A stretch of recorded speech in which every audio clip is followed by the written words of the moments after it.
अजान से दिक्कत, अजान और हनुमान चालीसा से जिसे दिक्कत होने लगे, अजान से और गायत्री मंत्र से दिक्कत होने लगे, तो समझ लो कि वो शैतान है। कि हम लोग डरते नहीं हैं। हम लोग जब अजान की आवाज़ कानों तक आती है तो एक सुकून सा मिलता है, जो परेशानियां होती है वो दूर होता है। गुजरात की घटनाओं में नहीं, हिंदुस्तान में जहाँ कहीं भी घटना हो रहा है उस घटना की जिम्मेदारी आदरणीय प्रधानमंत्री जी को लेना चाहिए। और पंडित जी, आपके तरह के लोग जो हैं, कुछ अच्छी भी तस्वीरें आ रही है जहाँ मुस्लिम समुदाय के लोग स्वागत कर रहे हैं, जो शोभा यात्रा निकाले हैं, फूल माला स्वागत हो रहा है। बिल्कुल हुआ है। बनारस में भी हमने देखा कि कई बहनें, हमारी मुस्लिम समुदाय की बहनें भगवान राम की आरती भी कर रहे हैं कि श्री रामचंद्र कृपालु भजमन हरण भव भय दाव की।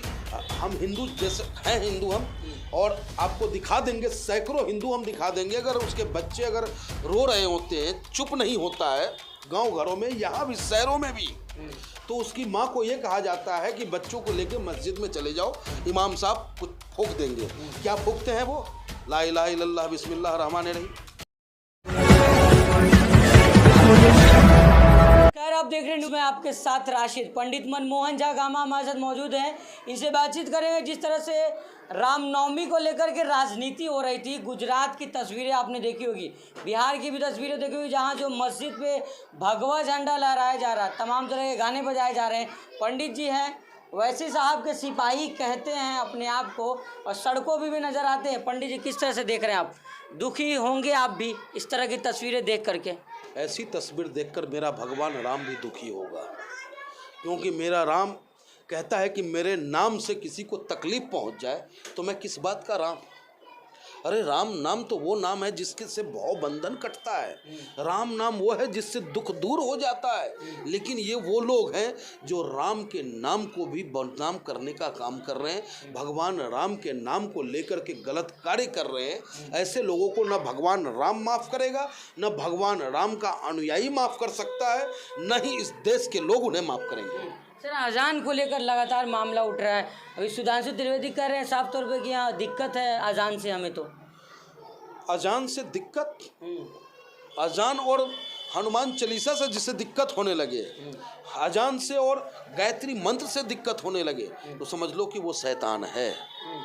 क्योंकि हम हिंदू हैं, हिंदू हम, और आपको दिखा देंगे, सैकड़ों हिंदू हम दिखा देंगे। अगर उसके बच्चे अगर रो रहे होते हैं, चुप नहीं होता है गांव घरों में, यहाँ भी शहरों में भी, तो उसकी माँ को ये कहा जाता है कि बच्चों को लेकर मस्जिद में चले जाओ, इमाम साहब कुछ फूंक देंगे। क्या फूंकते हैं वो? ला इलाहा इल्लल्लाह बिस्मिल्लाह रहमान रहीम, यही कहते हैं। और अगर पंडित जी के पास जाते हैं तो वो ओम भूर्भुवस्सुः तत्सवितुर्वरेण्यं भर्गो देवस्य धीमहि धियो यो नः प्रचोदयात्, ये कह करके उस बच्चे के अंदर जो बुरी आत्मा होती है या साया होता है, इतना कहने मात्र से वो गायब हो जाता है। और अगर वो नहीं, अगर कोई डर रहा है तो निश्चित रूप से वो शैतान है। हम लोग डरते नहीं हैं। हम लोग जब अजान की आवाज़ कानों तक आती है तो एक सुकून सा मिलता है, जो परेशानियां होती है वो दूर होता है। पंडित जी, आपके तरह के लोग जो हैं, कुछ अच्छी भी तस्वीरें आ रही है जहाँ मुस्लिम समुदाय के लोग स्वागत कर रहे हैं, जो शोभा यात्रा निकाले हैं, फूल माला स्वागत हो रहा है। बिल्कुल हुआ है। बनारस में भी हमने देखा कि कई बहनें, हमारी मुस्लिम समुदाय की बहनें भगवान राम की आरती भी कर रहे हैं कि श्री रामचंद्र कृपालु भजमन हरण भव भय दारुणम नम कंजलोचन कंज मुक्कर कंज पद कंजारुणम कंदर्प अग्नि तमित छवि नव नील नीरज सुंदरम पटपीत मानहु त्रितरुचि नौमी जनक सुतावरम।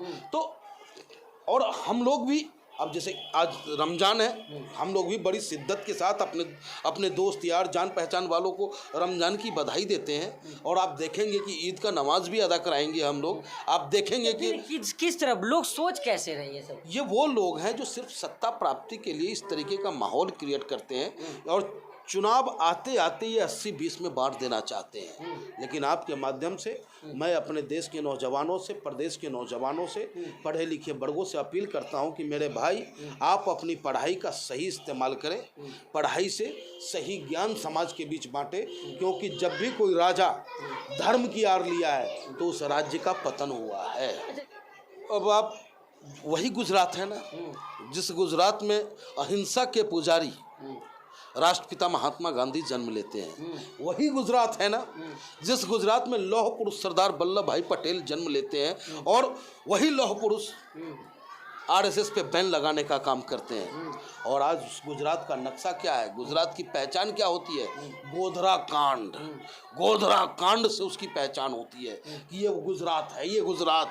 गांधी जी को लोग भूल गए वहाँ, सरदार वल्लभ भाई पटेल को भूलने को तैयार बैठे हैं वहाँ, लेकिन गोधरा कांड की पुनरावृत्ति करने का जो प्रयास किया जा रहा है उसका मैं पुरजोर विरोध करता हूँ। और इसकी जिम्मेदारी सिर्फ गोधरा की ही नहीं, सिर्फ गुजरात की ही नहीं, जो आनंद में हुआ है घटना है, सिर्फ वहाँ गुजरात की घटनाओं में नहीं, हिंदुस्तान में जहाँ कहीं भी घटना हो रहा है उस घटना की जिम्मेदारी आदरणीय प्रधानमंत्री जी को लेना चाहिए और उनको बोलना चाहिए। जो आज वो मौनी बाबा बन के बैठे हैं, जो कल तक वो मनमोहन सिंह को कहा करते थे कि मौनी बाबा बने हुए हैं, आज असली मौनी बाबा भीष्म पितामह की भूमिका में चुप बैठे हैं। भीष्म पितामह की मजबूरियां क्या थी? भीष्म पितामह की मजबूरियां थी कि उन्होंने शपथ लिया था कि हस्तिनापुर सुरक्षित रहना चाहिए, और हस्तिनापुर सुरक्षित रखने के चक्कर में अपने नज़रों के सामने बधू का चीरहरण होते देखा उन्होंने। और वही हालात आज हमारे देश के प्रधानमंत्री जी का है। वो अपनी सत्ता सुरक्षित करने के लिए आज हिंदुस्तान में इस तरह की घटना घट रही है और प्रधानमंत्री जी का कोई बयान नहीं आ रहा है। अच्छा, लगातार से जिस तरह से उत्तर प्रदेश में कहा जाता है कि राम राज आ गया है, साधु संतों की सरकार है, या साधु संत ऐसे भड़काऊ बयान दे रहे हैं, एक समुदाय को कह रहे हैं कि खुलेआम धमकी दे रहे हैं, रेप करने की बात कर रहे हैं। वो साधु हो ही नहीं सकता, वो साधुओं की ये भाषा नहीं हो सकती, और हर पीला चीज सोना नहीं होता साहब, और हर भगवाधारी संत नहीं हो सकता। भगवा तो शांति का प्रतीक है सर। मैं यही तो कहना चाहूँ, हर भगवाधारी संत नहीं हो सकता। वो भगवा के रूप, भगवा धारण करने वाला वो रावण है, भगवा धारण करके ठगने वाला वो मामा मरीच है, भगवा धारण करके वो बहु बेटियों की इज्जत लूटने वाला अपराधी है। मैं आदरणीय योगी आदित्यनाथ जी से मांग करता हूँ कि इस अपराधियों पर कार्रवाई हो। आपके नेता तो कह रहे हैं कि सर बाबा कह रहे थे ठोको नीति, तो कहाँ है बाबा? ठोकने की बात कर रहे हो तो बाबा की ठोको नीति है विरोधियों के लिए, बाबा की ठोको नीति है जो उनके खिलाफ बोले, बाबा की ठोको नीति है जो सरकार की कमियों को उजागर करे उसके लिए। लेकिन इसमें कहीं न कहीं जिम्मेदारी समाजवादी पार्टी की भी बनती है। जितनी ताकत उत्तर प्रदेश की जनता ने समाजवादी पार्टी को दिया है, उससे समाजवादी पार्टी को उनका आवाज़ बनना चाहिए था, उनके लिए लड़ना चाहिए था। लेकिन आज समाजवादी पार्टी उनसे ताकत प्राप्त कर एसी का आनंद ले रहा है। सवाल तो ये भी बनता है, आप ही लोग नज़र आ रहे हैं, ट्विटर हो या सड़कों पे जहाँ भी बात कर रहे हैं आप, लेकिन तमाम पार्टियां जो सेकुलर पार्टियां मौन बैठी हुई हैं सर। काहे का सेकुलर है ये लोग? ये सेकुलर नहीं है, स्वार्थी लोग हैं ये लोग। ये हमारे और आपके वोट को ले लेते हैं, अब वोट को लेने के बाद अपने जीवन का आनंद जीते हैं। ऐसा कुछ नहीं है कि यह बहुत बड़ा सेकुलरिज्म है। इसी सेकुलरिज्म का परिभाषा तो मेरा ओवैसी साहब है। सेकुलरिज्म है क्या? सबको बराबर का अधिकार मिलना, समानता की बात होना। लेकिन यहाँ सेकुलरिज्म के नाम पर सिर्फ अपने लोगों को ताकत देने की बात होती है। और मेरा नेता यही कह रहा है कि भाई हम संविधान की बात करने आए हैं, हम देश की बात करने आए हैं। जो हिंदू आज, जिनको हिंदुओं को अधिकार नहीं मिला वो अधिकार दिलाने आए हैं, जो मुसलमानों को अधिकार मिलना चाहिए था वो नहीं मिला वो दिलाने आए हैं। मेरा नेता तो यहाँ तक कहता है कि भाई मेरी कब्रों पर खड़ा होकर तुम नेता बन जाओ, लेकिन बन जाओ। लेकिन उसके बाद भी लोग नहीं जग पा रहे हैं तो हम और आप क्या कर सकते हैं? फिर भी उन्हें जगाने का प्रयास हम निरंतर करते रहेंगे। सर, बिहार का मामला देखें तो बिहार में शराबबंदी पे आपके जो विधायक जो है आपके पार्टी के, उन्होंने नीतीश कुमार की बड़ी तारीफ की थी। लेकिन नीतीश कुमार के शासन में फिर वहाँ भी मस्जिदों पर पहली बार वहाँ देखा गया है, माना जाता था कि सुशासन की सरकार चल रही है वहाँ पे। सर देखिए, नीतीश जी कि अब क्या बाध्यता हो सकता है, क्या मजबूरियां हैं, ये तो मैं नहीं कह सकता।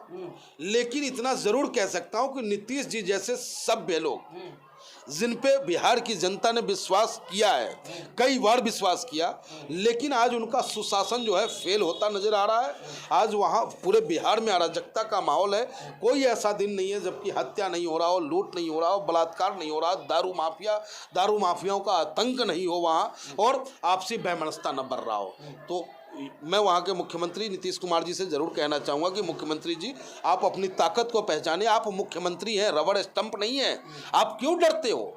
जनता ने आपको ताकत दिया है। भारतीय जनता पार्टी से आपको डर किस बात की है? समर्थन है ना सर, भारतीय जनता पार्टी के समर्थन से मुख्यमंत्री बने। नहीं, यही तो मैं कहना चाहता हूँ कि आखिर आप कब तक डर करके शासन करोगे? या तो त्याग पत्र दे दो, या फिर इच्छा शक्ति अपनी मजबूत रखो। जिस काम के लिए आप जाने जाते थे उस काम की पहचान, आप अपना आइडेंटिटी मत खोएं, मजबूती के साथ निर्णय ले, चाहे वो हिंदू हो या मुसलमान। जो भी अराजकता का माहौल पैदा करता है उसके खिलाफ आप कार्रवाई करें, चाहे वो कार्यकर्ता भारतीय जनता पार्टी का हो, जदयू का हो या राजद का हो। जो भी कार्यकर्ता अगर गलत माहौल क्रिएट करता है उसके खिलाफ कार्रवाई होनी चाहिए। बहुत शुक्रिया। धन्यवाद। तो ये थे पंडित मनमोहन गामा, जो तमाम सवालों के बड़ी बेबाकी से जवाब दे रहे थे। कह रहे थे कि अराजकता जो फैला रहे हैं, जिन्हें अजान और हनुमान चालीसा से दिक्कत है, वो शैतान है। तमाम मुझे बड़ी बेबाकी से बातचीत की। और अखिलेश यादव भी सवाल कर रहे, कह रहे हैं कि नेता तो चुनाव जीत जाते हैं, विपक्ष में हैं, लेकिन कोई भी आवाज़ नहीं उठा रहे। बाकी और भी खबरों के लिए हमारे साथ बने रहिएगा। जब तक के लिए धन्यवाद।